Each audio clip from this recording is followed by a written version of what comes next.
बस्तर में माओवादियों को लगातार चौतरफा नुकसान का सामना करना पड़ रहा है और आज एक बार फिर से माओवादियों को एक बड़ा नुकसान हुआ है और ये नुकसान दो तरफ से हुआ है। सबसे पहला नुकसान बीजापुर में उनके साथी मारे गए हैं और वहीं दूसरा नुकसान उनके बड़े स्तर के माओवादी आज एक बार फिर से तेलंगाना की ओर समर्पण किया उन्होंने। क्या है पूरा मामला, इस पर बातचीत करते हैं। नमस्कार, मैं विकास तिवारी हूँ, आप बस्तर टॉकीज देख रहे हैं।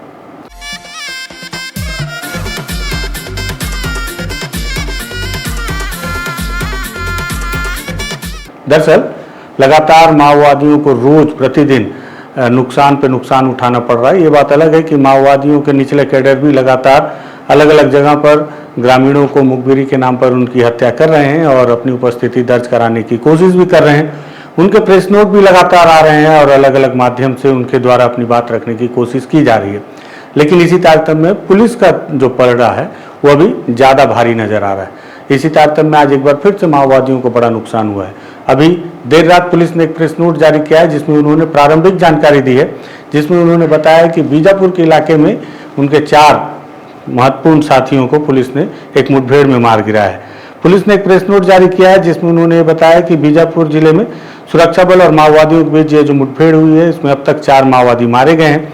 और खास बात यह है कि इस मुठभेड़ में 2 ऑटोमेटिक राइफल जिसमें इंसास और SLR बरामद किए गए हैं और इसके अलावा भी अन्य राइफल और जो विस्फोटक सामान है वो भी बरामद किया गया है। हालांकि अभी फोर्स अंदरूनी इलाकों में ही मौजूद है और मुठभेड़ की स्थिति में ही है, इसलिए उनके लोकेशन को आउट नहीं किया गया है। लेकिन प्रारंभिक जानकारी में पुलिस ने बताया कि दक्षिण पश्चिमी क्षेत्र में माओवादियों की मौजूदगी में ये पूरे ऑपरेशन को लॉन्च किया गया था, जिसमें ये पुलिस को सफलता मिली है। और इसमें खास बात यह है कि अभी तक जवान पूरी तरह से सुरक्षित हैं और वो अपने आप को सुरक्षित रखकर माओवादियों को बड़ा नुकसान उन्होंने पहुंचाया है। और इसके साथ ही साथ और भी जानकारी अभी मिलेगी जबकि फोर्स वापस लौट कर आएगी। आपको याद होगा कि जब मानसून शुरू होने वाला था तभी उस दौरान पुलिस के जो बड़े अधिकारी हैं बस्तरा जी सुंदराज पी, उन्होंने दावा किया था कि भले ही मानसून हो या विपरीत परिस्थितियां हो अबूझमाड़ की या बस्तर के अंदरूनी इलाकों की, लेकिन फोर्स का मनोबल इतना हाई है कि वो इस विपरीत परिस्थितियों के बाद भी अंदरूनी इलाकों में ऑपरेशन जाकर करेगा। बीते दिनों अबूझमाड़ के एक मुठभेड़ के दौरान जो तस्वीरें आई, ये तस्वीरें आप देखें। हालांकि ये तस्वीर आज के मुठभेड़ की नहीं, पुरानी तस्वीर है, लेकिन फिर भी इसलिए दिखा रहा हूँ कि इसी तरह की स्थिति अभी अबूझमाड़ और जंगलों की है। लगातार जो छोटे छोटे नदी नाले हैं वो अपने उफान पर हैं और उसके साथ बारिश का पानी और ऐसे में जवानों को पेयजल की समस्या और तमाम विपरीत समस्याओं का सामना करना पड़ता है। लेकिन उसके बावजूद जवान इस तरह की मुठभेड़ को अंजाम दे रहे हैं। तो जवानों ने एक ऑपरेशन में 4 माओवादियों को मार गिराया गया है। जब इसकी विस्तृत जानकारी आएगी तभी पता चलेगा कि मारे गए माओवादी के कैडर की स्थिति क्या थी। संगठन में 2 ऑटोमेटिक वेपन है तो निश्चित ही तौर पर बड़े स्तर के माओवादी होंगे जो मारे गए होंगे। वहीं दूसरी ओर आज तेलंगाना में माओवादियों के 2 बड़े कैडरों ने समर्पण भी किया है और वहाँ की पुलिस ने भी कुछ वीडियोस दिखाए हैं जिसमें कुछ हथियार का प्रदर्शन किया है, जो उन्होंने बताया कि इसे माओवादियों की निशानदेही पर और जवानों के ऑपरेशन के द्वारा बरामद किया गया है। जो तेलंगाना की पुलिस है उन्होंने बताया अपने प्रेस नोट में कि 2 वरिष्ठ माओवादी कैडर जो कि नागार्जुन उर्फ कमलेश जो राज्य क्षेत्रीय समिति के सदस्य रहे और एक पूर्वी बस्तर संभागीय समिति DVCM उनकी सदस्य रहे, इन्होंने आज सरेंडर किया है। और इनका जो नाम पुलिस ने बताया है, सबसे पहले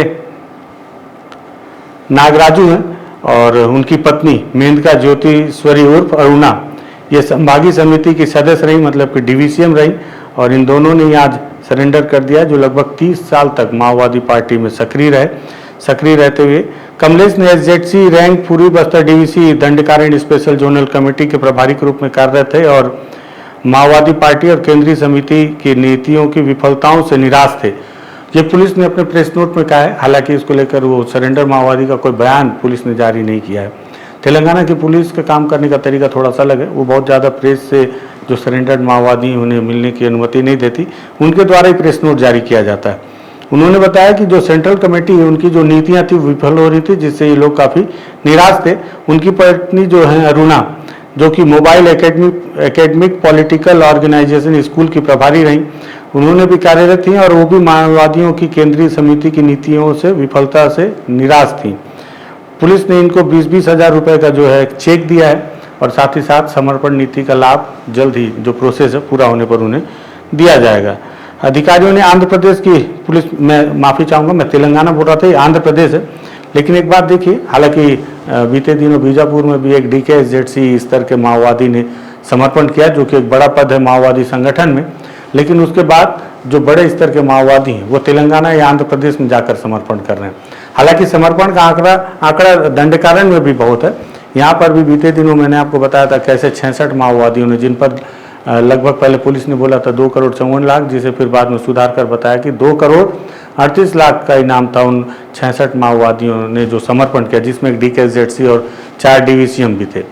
लेकिन उसके बावजूद जो बड़े स्तर के माओवादी जो वैचारिक तौर पर मजबूत होते हैं, जो संगठन की रीति नीति निर्धारित करने में अपनी अहम भूमिका निभाते हैं, उनका समर्पण तेलंगाना और आंध्र प्रदेश की तरफ ज़्यादा, जबकि छत्तीसगढ़ की सरकार ने समर्पण नीति को लगातार बदलाव करने का दावा किया और ये भी बताया कि अब जो समर्पण नीति है वो सबसे ज़्यादा बेस्ट है।